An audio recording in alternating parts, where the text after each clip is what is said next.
को मिलेगी, उड़ीसा के लोगों को जो है वो देखने को मिलेगा।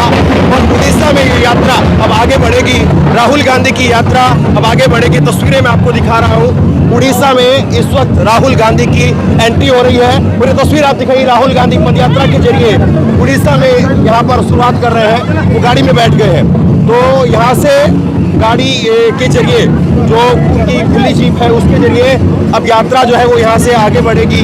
उड़ीसा के अंदर यात्रा का पहला पड़ाव यहाँ से शुरू हो रहा है।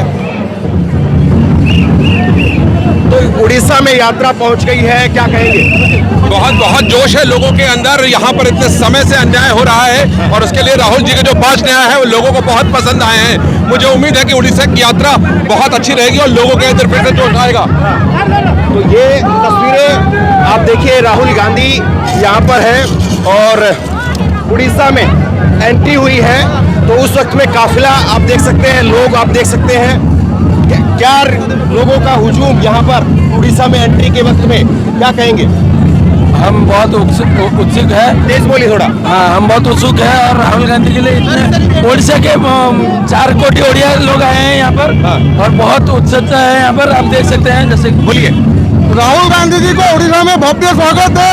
राहुल गांधी जी अगर यहाँ पे आएंगे तो ये स्वागत है या कुछ होगा भी 2024? नहीं, राहुल गांधी के आने के कारण मिनिमम 5 to 10% वोट इंक्रीज होगा, गारंटी। वोट नवीन पटनायक बीजेपी और बीजेडी का जो कोalition का गवर्नमेंट है, अनडिक्लेयर्ड कोalition का गवर्नमेंट, उसको राहुल गांधी ही तोड़ेंगे। और इस बार 2024 में कांग्रेस की ही सरकार आएगी। बीजेपी और बीजेडी दोनों चैलेंज है एक तरह से कांग्रेस के लिए।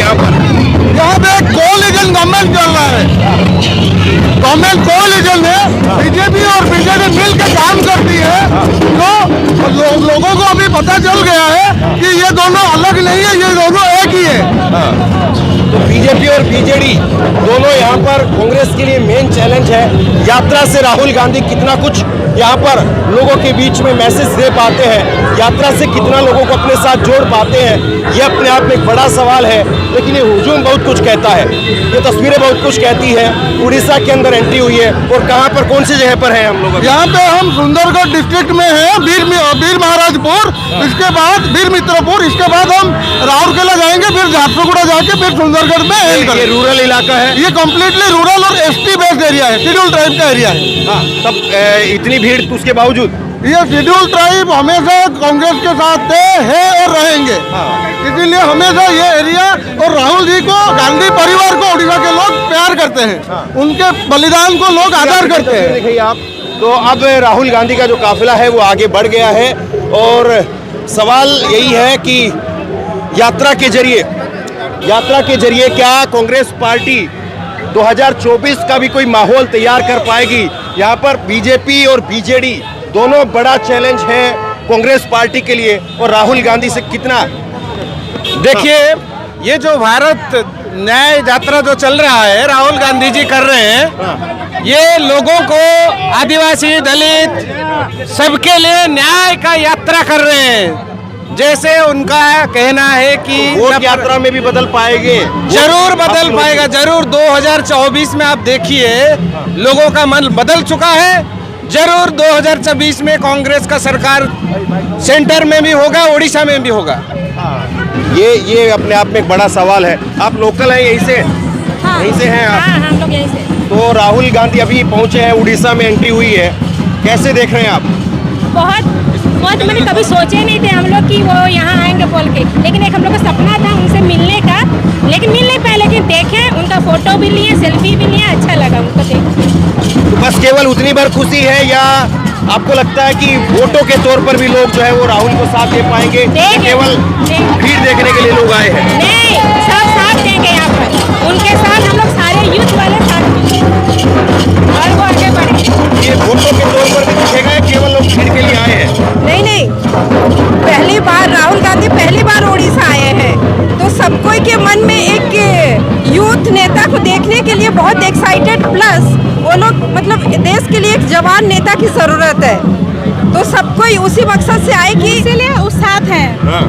बहुत ज्यादा खुश हैं, आए हैं तो पहली बार। लेकिन यहाँ पर तो नवीन पटनायक है, बीजेपी जो है वो नहीं, पहले कांग्रेस था तो कांग्रेस ही रहेगा।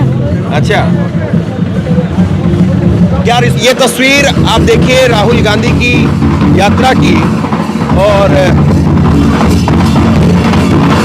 काफिला काफी आगे चला गया है और उसके बावजूद जो है वो लोगों का यहाँ पर दिखाई दे रहा है, और अभी भी लोग आगे बढ़ रहे हैं यहाँ से, और धीरे धीरे ये काफिला अब आगे की तरफ बढ़ेगा। राहुल गांधी यहाँ पर आए हैं, क्या कहेंगे आप? मेरी कोशिश यही होती है कि मैं ज़्यादा से ज़्यादा लोगों से बात करूँ, लोकल लोगों से बात करूँ। और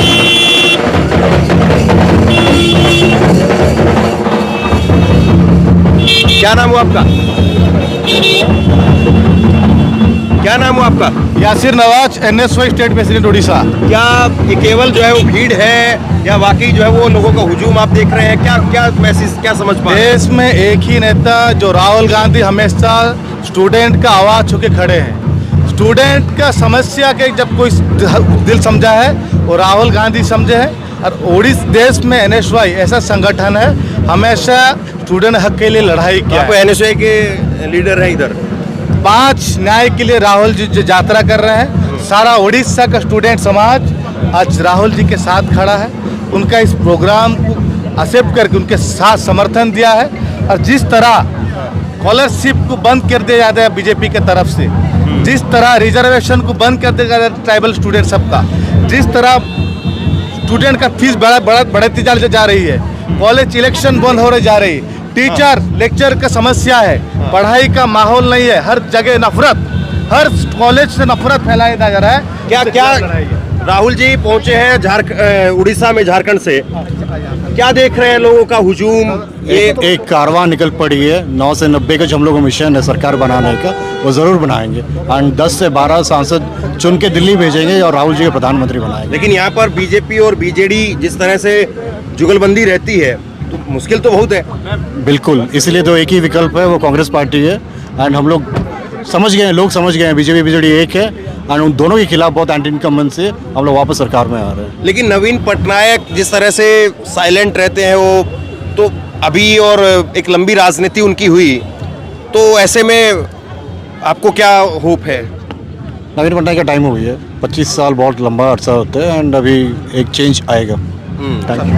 ठीक है, तो अब यहाँ पर जो स्थानीय नेता हैं, विधायक हैं, वो अब जो आए थे इस रैली में या राहुल गांधी के स्वागत में, वो धीरे धीरे आगे बढ़ रहे हैं, और उस काफिले के साथ में चलना जो है वो काफ़ी मुश्किल हो जाता है। इसीलिए मैं थोड़ा सा पीछे यहाँ पर लोकल स्थानीय लोगों से बात करते हुए जो है वो आगे बढ़ रहे हैं हम लोग। तो क्या कहेंगे, ये राहुल गांधी जिस तरह से पहुँचे हैं, महिलाओं की, नौजवान लड़कियों की क्या सोच है, और इस वक्त में राहुल गांधी की इस यात्रा को लेकर के क्या देख रहे हैं आप? देखिए, थोड़ा इधर आइए। हमारी जो सरकारें थोड़ा तेज हैं, बोलेंगे। हाँ। हमारी जो सरकारें हैं वो हमेशा हमारी नारी शक्ति को लेके हमेशा उनकी सोच मतलब थोड़ा वीक रहता है, नीचे रहता है। हम लोग ये राहुल जी हमें ये मोटिवेट कर रहे हैं कि हम लोग लड़की हैं, हम लोग लड़ सकते हैं। हाँ। लड़की है, लड़ सकते हैं, चलिए। लड़की है, लड़ सकती है। तो ये नारा केवल रहेगा या फिर वाकई जो है वो जमीन पर जो है वो इसका असर दिखेगा, ये भी एक अपने आप में सवाल है। क्या मैसेज देख रहे हैं आप, क्या माहौल जिस तरह से दिखा है राहुल गांधी के आने पर, क्या समझ पा रहे हैं?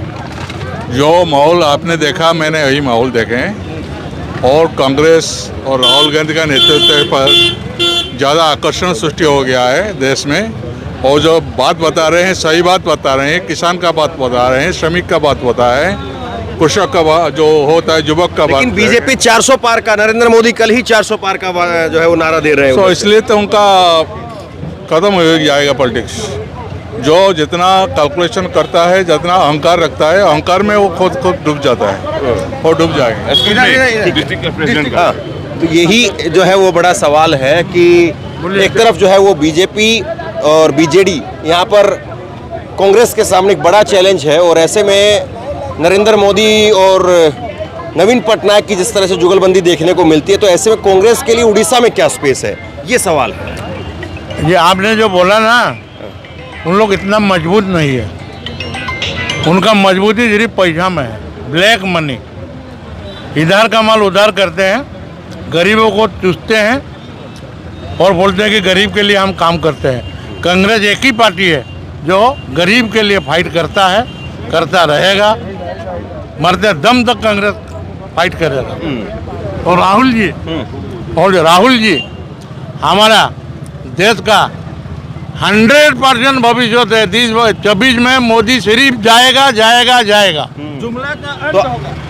आम महिलाएं कैसे देख रही हैं राहुल गांधी की इस यात्रा को? निश्चित रूप से राहुल गांधी जी का यहाँ पे आना एक बीजेडी और बीजेपी के लिए एक बड़ा ही चैलेंज है। और हमें लगता है कि ये जो हमारा न्याय यात्रा चल रहा है उड़ीसा पे, तो दमदार से उड़ीसा 9 से 90 आएगा। और महिलाओं के ऊपर जो 9 से 90? जी जरूर।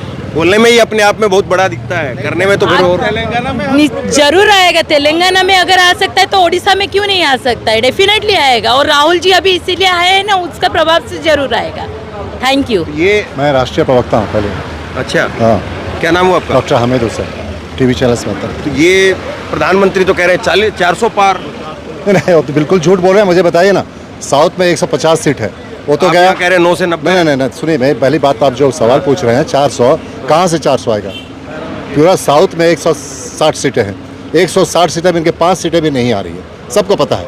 और आपके कश्मीर में नहीं आ रहा है, हिमाचल प्रदेश में नहीं आ रहा है, पंजाब में नहीं है, जीरो है। ये तीनों जगह जीरो है।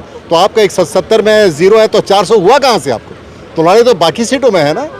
बाकी मेरे ख्याल से 330 या 40 सीटों में ही लड़ाई है। 340-40 पर क्या ममता बनर्जी को हरा के वो हरा देंगे क्या या पंजाब में है वो तो तीसरी पोजीशन में है, कहाँ पर आएंगे? ममता बनर्जी साथ में रहेंगी आपके, वो भी एक सवाल है। नहीं, साथ में रहे या ना रहे, ममता भी तो मजबूत है, हम भी मजबूत है।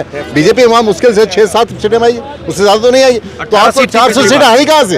18 सीट थी पिछली बार 19 में। हाँ, तो वो अलग था, पुलवामा का घटना थी, इस वजह से था। लेकिन आज तो ऐसा कह रहे मंदिर है। अभी देखिए, जैसे गरीब होते जा रहे हैं, अमीर होते जा रहे हैं, बेकारी समस्या ज्यादा है, प्राइस राइज है, लोग परेशान है। आप देखिए, अडानी अंबानी को सारा पब्लिक सेक्टर बेच रहे हैं, लोग देख रहे हैं। अब सिचुएशन कंप्लीटली बदल गया। पहले चैलेंज नहीं था, अब एक इंडिया एयरलाइंस एक चैलेंज उभर के आ रहा है। जब अल्टरनेटिव उभरता है तो स्विंग होता है। मैं समझता हूँ ये मुश्किल से 200 के अंदर बीजेपी सीमित हो जाएगी, उससे ज्यादा नहीं। मैं पॉलिटिकल एनालिस्ट के साथ बोल रहा हूँ, मैं लेखक हूँ, इंडियन फेडरलिज्म किताब लिखी है, प्रोफेसर रहा हूँ, IAS सर्विस से छोड़कर मैं राजनीति में आया हूँ, लोकसभा इलेक्शन रहा हूँ। मेरी जो धारणा है ये 200 सीटों से ज्यादा बीजेपी नहीं। तो आपको लग रहा है कि मोदी जी इतनी आसानी से विदाई ले लेंगे? विदाई होगी, क्योंकि लोग परेशान हैं। आप मुझे बताइए, पेट्रोल का दाम, डीजल का दाम, आपका तेल का दाम, हर चीज़ का दाम बढ़ रहा है। और लोगों की इनकम कहाँ बढ़ रहा है? 20 करोड़ रुपये, 20 करोड़ आपके लोग जो है अनएम्प्लॉयड हैं। अभी यहाँ जो आपका बहुत सारे लोग जो BPL कैटेगरी के लोग ऊपर उठ नहीं पा रहे हैं। और आपको ये पता होगा 50% गरीब लोगों के पास सिर्फ 6% प्रॉपर्टी है, और 10% लोगों के पास 86% प्रॉपर्टी है। तो लोगों तक ये बात पहुंच रही है? बिल्कुल पहुंच रही है। अब पहुंचाना पड़ेगा, पहुंच रही है। बिल्कुल पहुंच रही है, क्योंकि ये अभी पहुंचाने की शुरुआत हुई है। हमारी इंडिया एयरलाइंस सब टेकअप कर रहा है। अभी जब टेकअप करेगा तो आप देखिएगा बहुत तब्दीली। अब देखिए, मैं बता रहा हूँ आपको। लेकिन वो कह रहे हैं कि एयरलाइंस ही सुरक्षित नहीं रह पाए। देखिए, मैं बता रहा हूँ, ये अच्छी बात हुई कि नीतीश कुमार चले गए। नीतीश कुमार अगर संयोग बनते हैं और चले जाए तो कितना नुकसान होता है। ये चले गया, उनको जो अगर 15 सीटें अगर जेडीयू को मिलता है तो सारी सीटें आरजेडी और कांग्रेस लेगी, क्योंकि उतने पॉपुलर हो चुके हैं। तो उससे हमें फायदा है अलायंस पार्टी को। अच्छा, आप राष्ट्रीय प्रवक्ता हैं, आपसे एक बड़ा सवाल पूछता हूं मैं। लोग कई ये भी कहते हैं कि यात्रा निकल रही है, सब कुछ ठीक है, लेकिन आपकी तैयारी चुनाव को लेकर के क्या है? अभी तक कितनी सीटों पर लड़ेंगे? चुनाव का एजेंडा क्या होगा? लोगों को क्या देंगे? सत्ता में आएंगे तो क्या केवल सिर्फ मोदी को हटाना जो है वो एक एजेंडा है, बिल्कुल, या फिर लोगों को भी कुछ देने का भी आपके पास ऑप्शन रहेगा? बहुत उत्तम सवाल। मोदी को हटाना क्यों है? मोदी को इसलिए हटाना है कि हमने 300 करीब पब्लिक सेक्टर हमने क्रिएट किए हैं, और इकोनॉमी को इतना बर्बाद कर चुके हैं कि अभी 32 पब्लिक सेक्टर से बेच चुके हैं। एयरपोर्ट बेच रहे हैं, आपका पोर्ट ट्रस्ट बेच रहे हैं, सारी चीजें बेच रहे हैं, रेलवे स्टेशन बेच रहे हैं। तो ये जो क्यों बेच रहे हैं? क्योंकि हमारी आर्थिक अवस्था ठीक नहीं है। तो आप क्या देंगे? जीडीपी का जो है, लोग ये कहेंगे ठीक है, आप उनकी बुराइयां गिना रहे हैं, आपके पास में क्या है? सबसे पहले तो हम फार्मर्स की समस्या सुधारेंगे। हम सबसे पहले समर्थन मूल्य का विचार करेंगे और समर्थन मूल्य लाएंगे, जैसे कि जैसे प्राइस हो जाए उस तरह से बढ़ेगा। और इनका जो इनपुट कॉस्ट जितना लगता है उससे कम से कम 1.5 गुना होना चाहिए। स्वामी उसमें काउंटर ये आता है कि कांग्रेस तो इतने लंबे समय वक्त तक जो है सरकार में रही, तब MSP की बात क्यों नहीं हुई? तब जो है वो किसानों की बात जो है वो पुख्ता। बिल्कुल, हमने जो सब्सिडी दी, आप जो नरेगा से लेके आप सब्सिडी जो दिया, ट्रैक्टर से लेके जितना इम्प्लीमेंट सब्सिडी दी, फर्टिलाइजर से भी सब्सिडी दी, हमने क्या बोलते हैं खाद में सब्सिडी दी। तो किस लिए दिया? जो भी किया हमने किया। मनरेगा किसने लाया? फूड फॉर सिक्योरिटी किसने लाया? राइट टू इन्फॉर्मेशन कौन लाया? सब कुछ हम ला रहे हैं, लेकिन और भी जो लाने की जरूरत है, शायद और ज्यादा कर सकते थे, हमने नहीं किया, इसकी वजह से बाहर किया गया। अब हम उससे सबक सीखे, हम उससे ज्यादा करेंगे, कहीं ज्यादा करेंगे। जैसे कि आपके मैं बता रहा हूँ, डीजल पेट्रोल का दाम देखिए, पहले हम लोग का $113 था आपका पर बैरल, अब जो है तब था हम लोग को प्राइस जो है 40 रुपया था, आज जो है 75 रुपया, तब जाके 100 क्रॉस कर रहा है। तो ये गलत बात है। गरीबों को हम लोग को समर्थन करना पड़ेगा, उनकी सुविधाएं देनी पड़ेगी।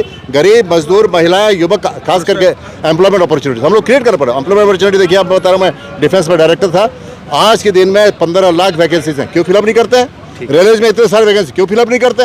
इनको करना चाहिए, बच्चों को आगे लाना चाहिए। ठीक है, तो ये जो बड़ी बड़ी बातें हैं, ये आम जनता भी कुछ समझ पा रही है या आम जनता के सर के ऊपर से जा रही है? ये बड़ी बड़ी बातें तो अलग चीज है। अभी आप सुने 200 सीट देश के प्रधानमंत्री लाएंगे, 272 मैजिक फिगर है, लेकिन 200 सीट उन इस देश के प्रधानमंत्री को कैसे आएंगे? 400 ये सोचने की बात है।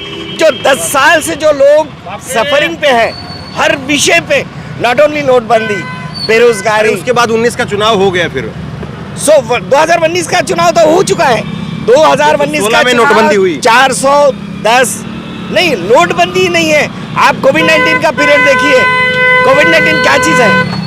कोविड-19 कैसा अपने हिंदुस्तान के अंदर आया, जैसा कि भगवान श्री राम जी का प्रतिष्ठापन भी उसी ढंग से हुआ है। इलेक्शन के विषय पे, जैसा कि कोविड-19 आने का मतलब क्या है? वो देश के प्रधानमंत्री के नाम के ऊपर स्टेडियम कंस्ट्रक्ट करना है, ये बात नहीं है। डोनाल्ड ट्रम्प लेट आना, देश की जनता को मरवाना, जो देश की इकोनॉमी को नीचे गिराना। ठीक है, लेकिन ऐसे राज्य है जहाँ पर कांग्रेस के लिए बहुत ज़्यादा कुछ है नहीं, और वहाँ पर कैडर भी जो है वो तैयार करना, वोटर तैयार करवाना, बूथ लेवल तक जो है काम करवाना, तो देखो आसान तो नहीं है। बूथ लेवल तक हमारा एक नंबर का वर्क है। संगठन ऐसे हैं, आप देखे भी नहीं होंगे, यू आर नॉट एब्सर्ड। संगठन ऐसे लोग हैं, अगर आप बूथ लेवल की बात ही नहीं, ऑल ओवर इंडिया में एवरी स्टेट, आज जस्ट रिसेंटली इलेक्शन हुआ है, कहाँ पर? कर्नाटक में इलेक्शन हुआ है, तो कर्नाटक में कैसी मेजोरिटी आई? देश के प्रधानमंत्री, कर्नाटक के बाद मध्य प्रदेश हो गया, 28 सीट्स ऑफ पार्लियामेंट कर्नाटक में है, 17 सीट्स अब तेलंगाना में है। So what you are expecting? Even अगर मायावती और समाजवादी पार्टी इंडिया के अलायंस में अगर रहे तो उनका ही साथ में या नहीं? समाजवादी है, first class percent of the vote उसके अंडर में है। सो उसके साथ हम कांग्रेस है, तो we are getting a very good majority in the parliament. 19 YS Gandhi, बात ये नहीं, देश के प्रधानमंत्री की सीट भी हारेगी बनारस से।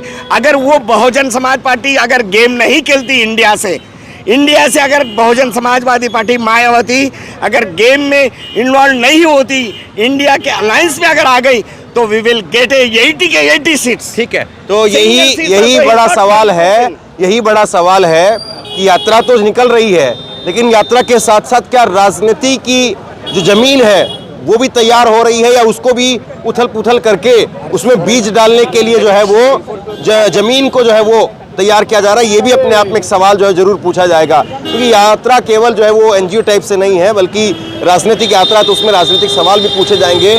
और सवाल यही है कि वो राज्य जहाँ पर आपके लिए कुछ बहुत ज़्यादा नहीं है, कांग्रेस के लिए बहुत ज़्यादा कुछ जो है उड़ीसा में आप नहीं कह सकते, लेकिन क्या उन राज्यों में भी इस यात्रा का कोई असर रहेगा? ये भी अपने आप में सवाल है। जिस तरह से एक तरफ प्रधानमंत्री नरेंद्र मोदी 400 पार का नारा दे रहे हैं, तो ऐसे में लोगों का हुजूम जब साथ में आता है, साथ में जुड़ता है, तो उसका क्या मैसेज जो है वो आता है, वो अपने आप में एक बड़ा सवाल है। तो बहरहाल यहाँ पर लोगों से हमने बात की, यहाँ लोगों ने जो कुछ कहा है उसको लेकर के आपकी जो भी राय हो नीचे कमेंट बॉक्स में जरूर दें। ये लोग शांत नहीं होने वाले हैं। चलिए, तो बहरहाल यहाँ पर हमें खत्म करते हैं। धन्यवाद।